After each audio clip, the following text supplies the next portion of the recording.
s čiarkou, B0 s čiarkou. Čo to je a čo to znamená? Vyjadruje to počet hnacích náprav, respektíve dvojkolesí.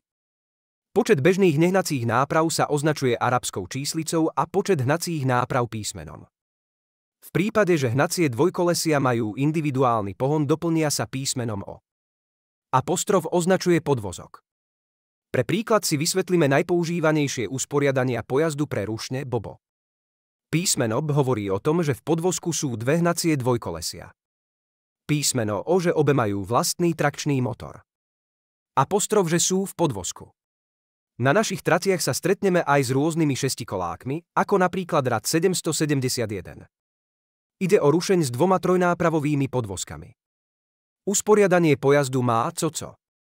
Písmeno C hovorí o troch hnacích nápravách v podvozku. Na rozdiel od toho, nie každá jednotka má hnacie všetky podvozky.